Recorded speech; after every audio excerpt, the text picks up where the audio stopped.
আসসালামু আলাইকুম। আমি আজকে দুই টুকরা পাঙ্গাস মাছ দিয়ে ভর্তার একটা রেসিপি তৈরি করব, দেখতেই থাকি। কড়াইয়ে বসিয়ে দিলাম তেল। তেলটা গরম হয়ে গেছে, আমি এখন দিয়ে দিচ্ছি এর মধ্যে মরিচগুলো আমার ভাজা হয়ে গেছে, আমি এখন নামিয়ে নেব। বাট দিয়ে দিলাম,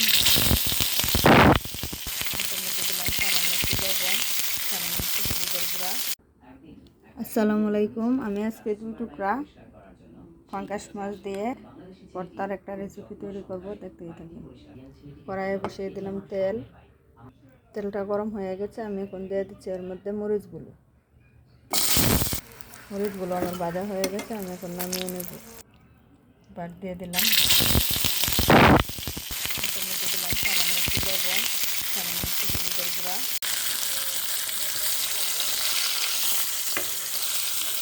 মাছগুলো কিছুক্ষণ ভাজা হয়ে গেলে তারপর আমি এভাবে ভেঙে নিচ্ছি।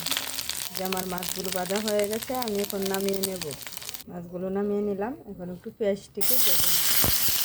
এই যে আমি সবগুলো ভেজে নিলাম, এখন এগুলো আমি হাতে মাখিয়ে নেব। দিয়ে দিলাম লবণ,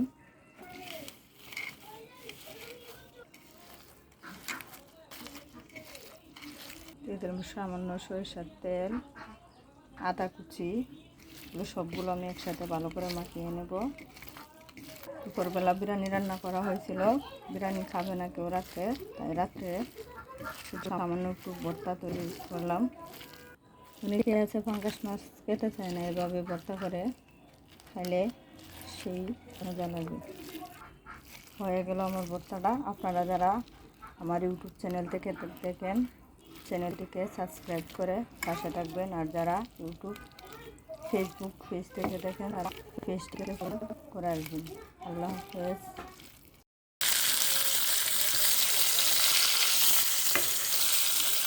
মাছগুলো কিছুক্ষণ ভাজা হয়ে গেলে তারপর আমি এভাবে ভেঙে নিচ্ছি। যে আমার মাছগুলো ভাজা হয়ে গেছে, আমি এখন নামিয়ে নেব।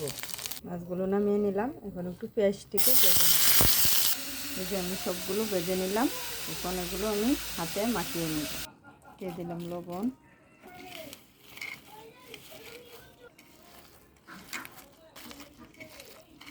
দিয়ে দিলাম সামান্য সরিষার তেল, আদা কুচি। এগুলো সবগুলো আমি একসাথে ভালো করে মাখিয়ে নেব। দুপুরবেলা বিরিয়ানি রান্না করা হয়েছিল, বিরিয়ানি খাবে না কেউ রাত্রে, তাই রাত্রে শুধু সামান্য একটু ভর্তা তৈরি করলাম। অনেকে আছে পাঙ্গাস মাছ খেতে চায় না, এভাবে ভর্তা করে খাইলে সেই মজা লাগে। হয়ে গেল আমার ভর্তাটা। আপনারা যারা আমার ইউটিউব চ্যানেল থেকে দেখেন, চ্যানেলটিকে সাবস্ক্রাইব করে পাশে থাকবেন। আর যারা ফেসবুক পেজ থেকে দেখেন, আর পেজটিকে ফলো করে আসবেন। আল্লাহ হাফেজ।